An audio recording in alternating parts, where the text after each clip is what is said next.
Today we're going to solder a T-joint or T-splice into the reverse light power wire for my accessory LED backup light system.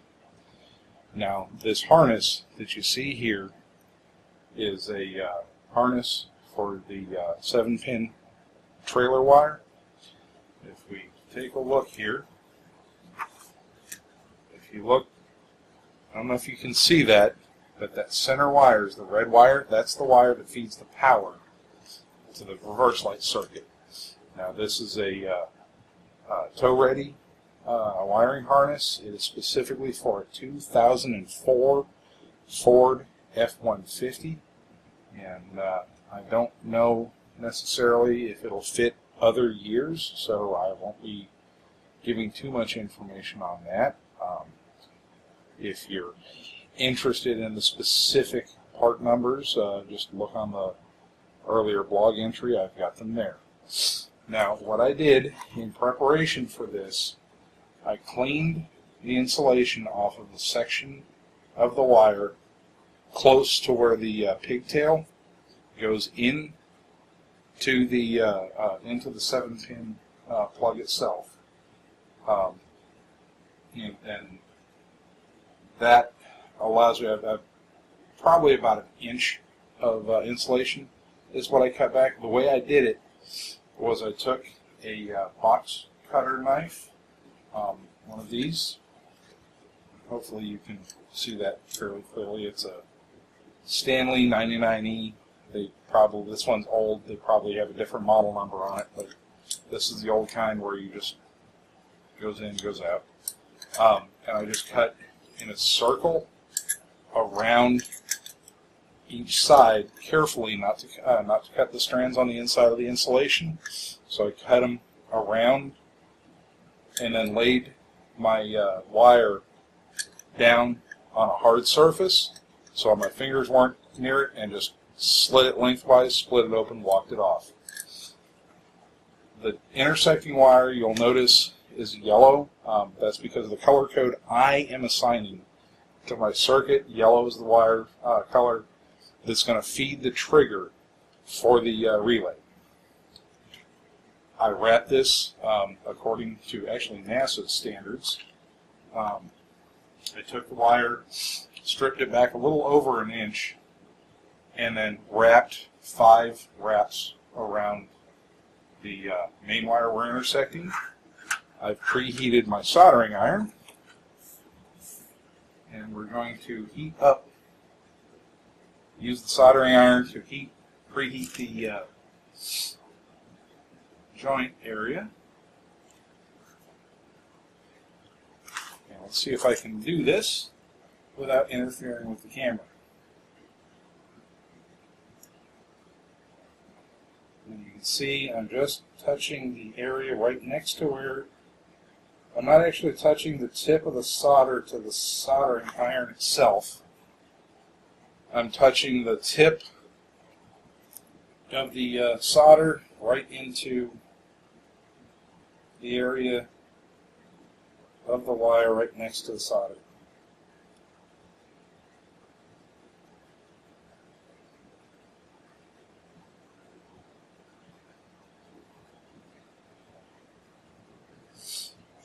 Okay.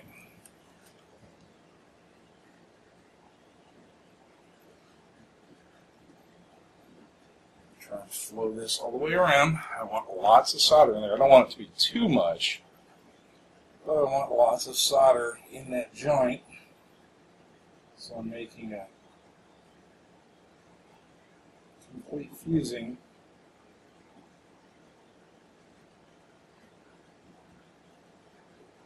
of the 2 wires together.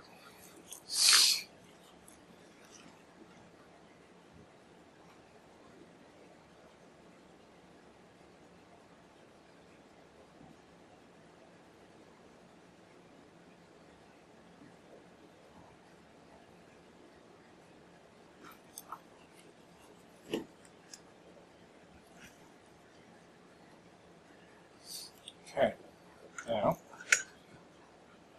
let's check our underside. So explode joint. And you can see I'm soldered back down there too. So let's get the soldering iron in there. Let's move the spool out of the way. Maybe the camera can see a little better.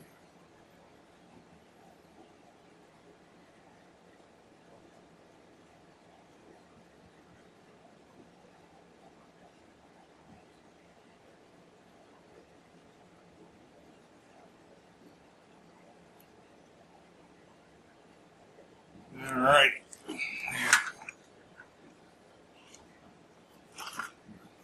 Roll the whole joint around. If I can't move that side where you can see it a little better.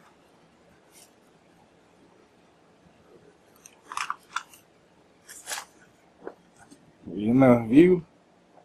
Okay. Yes, if you can't tell, this is self-shot video. I am a filming crew of one. I'm the talent. I'm the director. And the videographer. Now, we'll see in some other videos that are going to be coming up shortly, the videography is going to step up radically in quality because my lovely bride is going to be doing the videography instead of me. And that is the joint. Now you'll notice I don't have any heat shrinkable tubing either before or after the joint on either wire. That's because I'm making a T-joint, or in this case kind of a Y-joint, and I don't want any stresses on the joint to pull the tubing apart. So what I'm using instead is just standard black electrical tape to protect and insulate my wire. And we're simply spooling around a few times.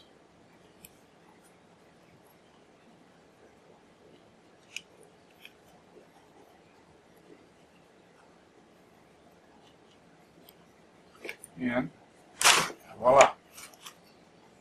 I have an insulated protected T connection. Now I just need to feed these wires, along with the rest of the harness wires, back into the split lane.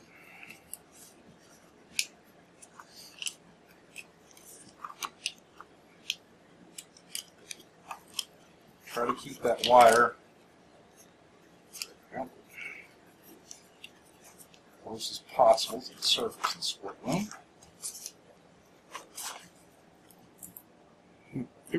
Am I out of the screen? Yeah, I am. Back up. Okay, and you can see here. I'm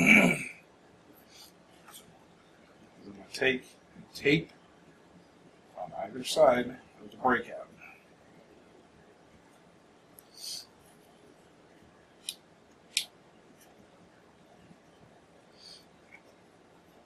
So now we have a purposefully broken out signal wire that goes from I set my reverse light wire to the signal wire that is going to go to my relay. And that's it for this video. Next video we'll be feeding the wire under the truck, installing the 7-pin harness, including the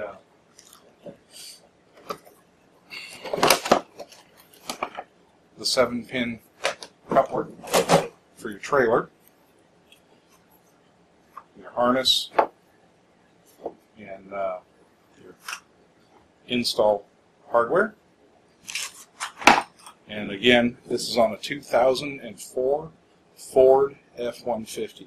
Other years should be very similar, but I don't want to tell you it's going to work exactly without being all that familiar with the layout of the wiring. That's it. This is Dave from Dave's Workshop, and I wish you all success and safety and successful projects from here. Thank you.